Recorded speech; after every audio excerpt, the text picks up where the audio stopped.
Hi friends, இன்னைக்கு நம்ம பார்க்க இருக்கும் வீடியோ என்னன்னு பார்த்தீங்கன்னா தமிழ்நாடே பேசக்கூடிய ஒரு விஷயம் தான். அது என்னன்னு உங்களுக்கே தெரிஞ்சிருக்கும், பேன் ஸ்டெர்லைட். ஸோ எல்லாரும் பேன் ஸ்டெர்லைட் அப்படின்னு சொல்லிட்டு இருக்காங்க. இவன் என்னன்னு பார்த்தீங்கன்னா டோன்ட் பேன் ஸ்டெர்லைட் அப்படின்னு ஒரு டாபிக் கொடுத்துருக்காங்க. பார்க்குறீங்களா? ஸோ நான் அந்த டாபிக் ஏன் கொடுத்தன்ற ஒரு விஷயத்த நான் கடைசியில் சொல்கிறேன், வீடியோட கடைசியில் சொல்கிறேன். இந்த வீடியோவை கேன்சல் பண்ணிட்டு போகக்கூடிய மக்களுக்கு நான் சொல்லிக்கிறேன், நீங்கள் எந்த ஒரு நடிகர் டீசர் ஆகட்டும் படம் ஆகட்டும் பார்க்கக்கூடிய விஷயங்கள்லாம் எவ்வளோ நேரம் போட்டாலும் அதை தொடர்ந்து பார்க்குறீங்க. ஸோ இந்த மாதிரி ஒரு நல்ல காசுக்காக போடக்கூடிய வீடியோவை ஒரு முழுசாக பார்த்தா உங்களுக்கு எந்த ஒரு டைமும் ஆக போகிறதில்ல, எந்த ஒரு லாஸும் ஆக போகிறதில்ல. ஸோ இந்த வீடியோவை தொடர்ச்சியாக பாருங்கள். தூத்துக்குடி மக்களுக்கு சப்போர்ட் பண்ணுங்கள். எப்படி சப்போர்ட் பண்ணுங்கன்னு பார்த்தீங்கன்னா, ட்விட்டர் மற்றும் ஃபேஸ்புக் மற்றும் இன்ஸ்டாகிராம் பேஜில் நீங்கள் போஸ்ட் பண்ணுங்கள். அதாவது பேன் ஸ்டெர்லைட் அப்படின்னு ஹேஷ்டேக் போஸ்ட் பண்ணுங்கள். அப்புறம் டாக் ஸ்டெர்லைட் அப்படின்ற ஹேஷ்டேக்கு சப்போர்ட் பண்ணுங்கள். அந்த பல விஷயங்களை செய்யுங்க. நம்மளோட அங்கே போய் நேரில் அவங்களுக்கு சப்போர்ட் பண்ண முடியலாட்டியும் இந்த மாதிரி சோஷியல் மீடியாஸில் நம்ம பண்ணுவோம். மீடியா சப்போர்ட் நமக்கு சுத்தமாக இல்லாததுனால இந்த மாதிரி விஷயங்கள் நம்மளாம் செஞ்சு ஆகணும். ஆனால் இப்போ பார்த்திங்கன்னா மீம் கிரியேட்டர்ஸ் மற்றும் பல நண்பர்களால் இந்த விஷயம் மீடியாக்குள்ளே லைட்டாக இப்போ தான் பேசப்பட்டு ஆரம்பிச்சிட்டு இருக்காங்க. ஸோ இது ஒரு நல்ல விஷயமாக தான் தோணப்படுது. ஸ்டெர்லைட் இது எப்படி ஸ்டார்ட் பண்ணாங்க, இதோட ஹிஸ்ட்ரியை பற்றி நம்ம இந்த வீடியோவில் பார்ப்போம். வேதாந்தா குரூப் ஆஃப் கம்பெனிஸ் தான் இந்த ஸ்டெர்லைட்டோடைய ஃபவுண்டர்ஸ். இந்த நிறுவனத்துடைய எம்டி யாருன்னு பார்த்தீங்கன்னா அனில் அகர்வால். இவருடைய ஊர் எதுன்னு பார்த்தீங்கன்னா லண்டன். ஸோ இவர் லண்டனில் சேஃபாக ஹாப்பியாக வாழ்ந்துட்டுருக்காரு. ஆனால் இங்கே நம்ம தூத்துக்குடியில் இருக்கக்கூடிய மக்கள் பார்த்திங்கன்னா ரொம்ப கஷ்டப்பட்டு வராங்க இந்த ஸ்டெர்லைட் காப்பர் இண்டஸ்ட்ரினால். ஆனால் அவரால் அங்கே ஹாப்பியாக இருக்க முடியல. என்ன காரணம்னு பார்த்தீங்கன்னா, நம்மளுடைய லண்டன் வாழ் தமிழ் மக்கள் என்ன பண்ணியிருக்காங்கன்னு பார்த்தீங்கன்னா, அவருடைய வீட்டுக்கு முன்னாடி போய் சேவ் டூட்டிகோரின் மற்றும் பேன் ஸ்டெர்லைட் போன்ற ப்ரொட்டஸ்ட்டை நடத்தியிருக்காங்க. ஸோ அதனால் அங்கே இருக்க லண்டன் போலீஸ் மற்றும் அவருடைய செக்யூரிட்டிகள்லாம் வந்து அவங்களை தடுத்துருக்காங்க. அந்த வீடியோவை இந்த வீடியோட இணைப்பில் சேர்த்துருக்கேன். ஸோ இந்த வீடியோவும் மறக்காமல் பாருங்கள். I with me, so please go and investigate. I've already told you that if you have any further questions about it, you're welcome to contact the Westminster Events Office. Yeah, I have come here with an understanding it's going to go until 5 o'clock, and they need to come out of. This is beyond. They need to come out of Tuticorin, one of the biggest cities in southern India, where they got one of these. Thousands of people suffering of cancer because of these assholes. We are doing a peaceful protest. I'm here to shout at you. We are doing a peaceful protest. There are like thousands of people suffering from cancers, and these people are going like, like around the corner. They are going off the rule books, and these people are not been done anything, and we people are just doing a normal peaceful protest. And Justice for Thoothukudi! Justice for Thoothukudi! Justice for Thoothukudi! Justice for Thoothukudi! Justice for Thoothukudi! Justice for Thoothukudi! Justice for Thoothukudi! Justice for Thoothukudi! Justice for Thoothukudi! Justice for Thoothukudi! Justice for Thoothukudi! Justice for Thoothukudi!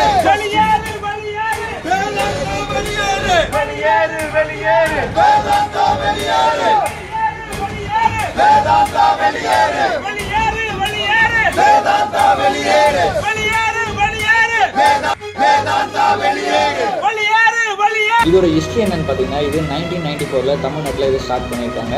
தமிழ்நாட்டில் start பண்ண முன்னாடியே பார்த்தீங்கன்னா மகாராஷ்டிராவில் ரத்னகிரின்ற ஊரில் இவங்க ஒரு unit start பண்ணியிருந்தாங்க. அந்த யூனிட் என்ன ஒரு சின்ன ஒரு பிரச்சனைனால அங்கே இருக்கக்கூடிய மக்களே இந்த கம்பெனியை பேன் பண்ணிட்டாங்க, அதாவது தடை வாங்கிட்டாங்க. அது இல்லாமல் மகாராஷ்டிரா கவர்மெண்ட்டோட லைசன்ஸை கேன்சல் பண்ணிட்டாங்க மகாராஷ்டிராவில் இருக்க வேணான்ட்டு.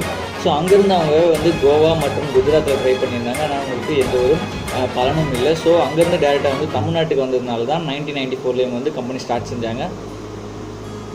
ஸோ அப்படி கம்பெனி ஸ்டார்ட் செஞ்ச பிறகு தமிழ்நாடு பொல்யூஷன் கண்ட்ரோல் போர்டோடைய ரூல்ஸ் என்னென்னு பார்த்தீங்கன்னா, 25 கிலோமீட்டர் முதல் 35 கிலோமீட்டர் வரை தான் வந்து இவங்க கம்பெனிஸ் பிளான்ஸ் வைக்கணும் அப்படின்னு ஒரு ரூல் இருக்குது.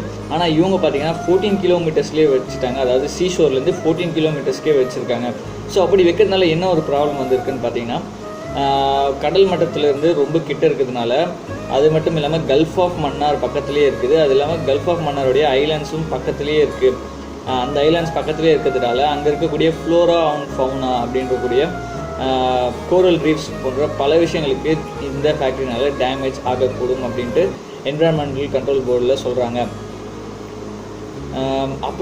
அப்படியானால் என்ன ஆகும்னு பார்த்தீங்கன்னா, மீன் வளம் முற்றிலுமாக பாதிக்கப்படும். மீன் வளம் பாதிக்கப்பட்டுச்சுன்னா மீனவர்கள் மீன் பிடிக்க கடலுக்கு இன்னும் உள்ளே போவாங்க. அப்படி உள்ளே போனாங்கன்னா ஸ்ரீலங்காவுடைய பார்டரில் மீனவர்கள் வந்து ஸ்ரீலங்கன் போலீஸில் அரெஸ்ட் செய்யப்படுது. ஸோ இந்த மாதிரி விஷயங்களால் நிறைய பிரச்சனை ஃபார்ம் ஆகுது.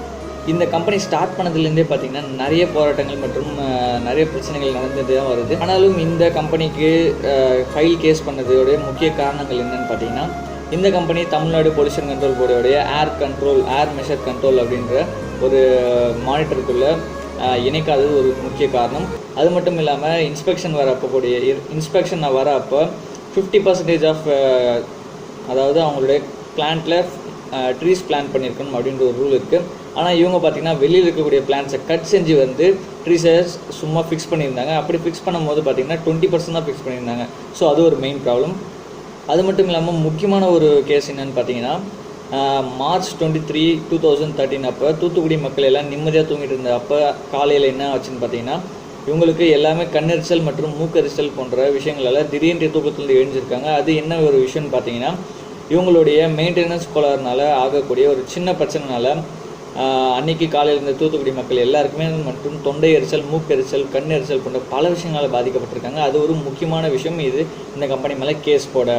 ஸோ இந்த இஷ்யூ எல்லாம் சேர்த்து ஹைகோர்ட்டில் இவங்க போடக்கூடிய கேஸ், அதாவது மக்கள் போட்ட கேஸ்க்கு மேல்முறையீடும் மூலயமா இந்த கம்பெனி பார்த்திங்கன்னா சுப்ரீம் கோர்ட்டில் கேஸ் ஃபைல் பண்ணாங்க. ஸோ சுப்ரீம் கோர்ட் என்ன சொல்லிச்சுன்னு பார்த்தீங்கன்னா, இந்தியாவோட main copper producing manufacturing unit இது தான். ஸோ இந்தியாவுக்கு எலக்ட்ரிக் போர்டு மற்றும் எலக்ட்ரானிக் கேஜெட்ஸ் மற்றும் எலக்ட்ரானிக் விஷயங்கள் போன்ற எல்லா விஷயத்துக்கும், ஆட்டோமொபைல்ஸ் போன்ற எல்லா விஷயத்துக்கும் காப்பர் ரொம்ப முக்கியமாக தேவைப்படுது. ஸோ இந்தியாவுக்கு நிறைய அதிக பர்சன்டேஜ் காப்பர் இங்கே தான் கிடைக்குது. ஸோ இந்த காப்பர் இண்டஸ்ட்ரியை க்ளோஸ் பண்ணால் இந்தியாவுக்கு ப்ராப்ளம் வரும் அப்படின்ற ஒரு கருத்தில் கொண்டு இவங்களுக்கு வெறும் காஷன் டெபாசிட்டாக வெறும் 100 crore மட்டும் வந்து ஃபைன் போட்டிருந்தாங்க. ஸோ இந்த மாதிரி பெரிய கம்பெனிஸ்க்குலாம் 100 crore வந்து ரொம்ப ஈஸியான மேட்டர். ஸோ அதையும் அவங்க பே பண்ணிட்டாங்க. ஸோ மறுபடியும் இந்த கம்பெனியை ஓப்பன் பண்ணிட்டாங்க. இந்த கம்பெனி டிஸ்போசல் மெத்தட் பார்த்தீங்கன்னா ரொம்ப வந்து சேஃபாக இந்த காப்பர் ஸ்லாகை வந்து டிஸ்போசல் பண்ணணும். ஆனால் இவங்க பார்த்தீங்கன்னா இவங்களுடைய காப்பர் ஸ்லாக், அதாவது காப்பர் ஸ்லாக் என்னென்னு பார்த்தீங்கன்னா, காப்பர் பைரேட்லேருந்து இருக்கக்கூடிய ராக்லேருந்து தான் நம்ம காப்பர் எடுக்கப்படும். ஸோ அந்த காப்பர் நம்ம எடுக்கும் போது கண்டிப்பாக சில எஃப்ளூயன்ஸ் மற்றும் கேஸஸ் வெளியே வரதான் செய்யும். அந்த மாதிரி வர கேஸ் மற்றும் எஃப்ளூயன்ஸ்லாம் இவங்க என்ன பண்ணுறாங்க பார்த்தீங்கன்னா, காப்பர் ஸ்லாகாக வரக்கூடிய இதெல்லாம் என்ன பண்ணாங்கன்னு பார்த்தீங்கன்னா, தூத்துக்குடி சுற்றி இருக்கக்கூடிய வட்டாரங்களில் அங்கங்கே போய் டம்ப் செஞ்சுட்டு வந்துடுறாங்க. அந்த மாதிரி டம்ப் செய்கிறதுனால என்ன ஆகுதுன்னு பார்த்தீங்கன்னா, நிலத்தடி நீர் கூட கலந்து நிலத்தடி நீர் பாதிக்கப்படுது. அது மட்டும் இல்லாமல் அதிக அளவு தண்ணீர் இவங்க நிலத்தடி நீர்ந்து எடுக்கிறதால சி லெவல்லேருந்து வரக்கூடிய தண்ணி பார்த்திங்கன்னா நிலத்தடி நீரில் கலந்துருது. அப்படி கலக்கிறதுனால நிலத்தடி நீர் மற்றும் தண்ணீர் பார்த்திங்கன்னா மிகவும் மாசடையுது. ஸோ இந்த மாதிரி மாசடைந்த சூழ்நிலை தான் வந்து தூத்துக்குடி மக்கள் வாழ்ந்துட்டு வராங்க.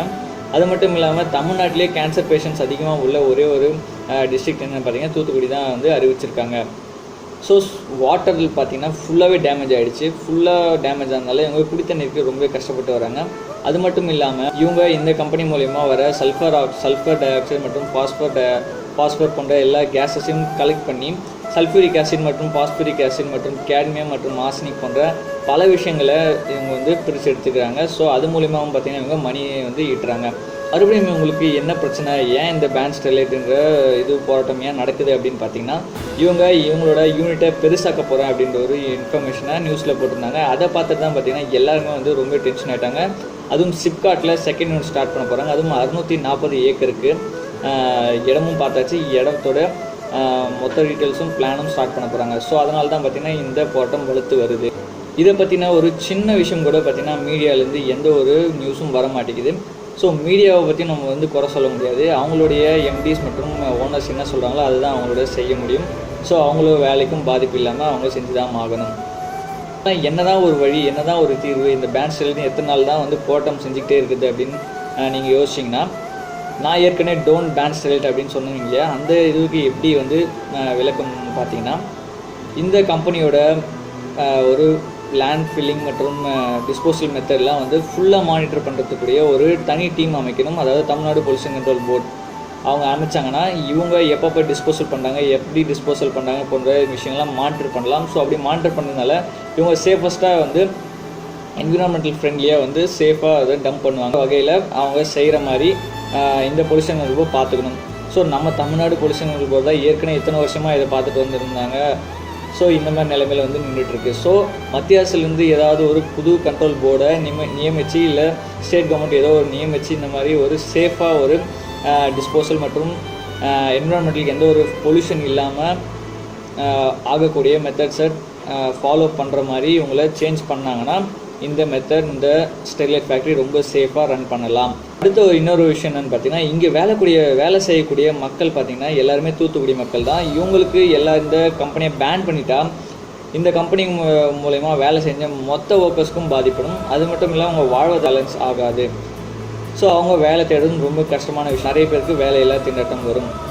அதை கருத்தில் கொண்டு இந்த கம்பெனியை பேன் செய்ய வேணாம் அப்படின்றத நான் சொல்கிறேன். என்னுடைய கருத்தாக நான் சொல்கிறேன். அது மட்டும் இல்லாமல் இந்தியாவுக்கு பார்த்திங்கன்னா நிறைய வகையில் இங்கேருந்து தான் காப்பர் சப்ளை ஆகுது. இந்தியா காப்பர் எதுக்கு யூஸ் ஆகுதுன்னு பார்த்தீங்கன்னா எலக்ட்ரானிக்ஸ் மற்றும் எலக்ட்ரிக்கல்ஸ் மற்றும் எலக்ட்ரிக் போர்ட் போன்ற ஆட்டோமொபைல் போன்ற பல விஷயங்களுக்கு காப்பர் இங்கேருந்து தான் போகுது. காப்பர் இருந்தால் தான் வந்து நிறைய விஷயங்களுக்கு யூஸ் ஆகுது. ஸோ காப்பர் நமக்கு ரொம்ப முக்கியமான விஷயம். அது சேஃபஸ்ட்டு மூலமாக வந்து பண்ணால் வந்து ரொம்பவே சந்தோஷமான விஷயம். ஸோ பேன் ஸ்டெர்லைட்ன்றதை சப்போர்ட் பண்ணுங்கள் மற்றும் உங்களுடைய ட்வீட் மற்றும் பேஜஸ் மற்றும் ஃபீட்ஸில் இதை போஸ்ட் பண்ணுங்கள். இளைஞர்களோட சப்போர்ட் இருந்தால் தான் ஜல்லிக்கட்டு மாதிரியே இந்த ஒரு விஷயத்தையும் நம்ம வந்து பேன் பண்ண முடியும். நீங்கள் ஒன்றா சேர்ந்து இதை ட்வீட் பண்ணுங்கள் மற்றும் மெசேஜ் பண்ணுங்கள், ஷேர் பண்ணுங்கள். இந்த வீடியோ பிடிச்சிருந்தா நீங்கள் மறக்காமல் லைக் பண்ணுங்கள். ஸோ இந்த வீடியோவில் எனக்கு சப்ஸ்கிரைப் பண்ணுங்கள் நான் வந்து கண்டிப்பாக கேட்க மாட்டேன். ஏன்னா இந்த மாதிரி ஒரு நல்ல விஷயத்தில் நம்மளுடைய சேனல் இதுக்காக நம்ம சப்ஸ்கிரைப் பண்ணுங்கள் அப்படின்னு சொல்லவே கூடாது. நீங்களும் இந்த வீடியோவை பார்த்துட்டு என்னோடய சேனலுக்கு மறக்காமல் சப்ஸ்கிரைப் மட்டும் பண்ணிடாதீங்க.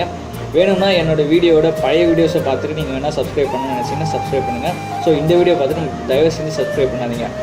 கீழே உங்களுக்கு ஏதாவது புதிய ஐடியா மற்றும் விஷயங்கள் தோணுச்சுன்னா கீழே கமெண்ட் செக்ஷனில் மறக்காமல் கமெண்ட் பண்ணுங்கள். இல்லை இந்த வீடியோவில் நான் ஏதாவது தப்பாக சொல்லியிருந்தாலும் நீங்கள் மறக்காமல் இந்த வீடியோவில் கமெண்ட் பண்ணுங்கள். நம்ம தூத்துக்குடியை சேவ் பண்ணலாம். சேவ் டூட்டிகோடின் அப்படின்ற ஹேஷ்டாக்கும் நிறைய ட்வீட்ஸ் பண்ணுங்கள் மற்றும் கமெண்ட் பண்ணுங்கள். நன்றி, வணக்கம்.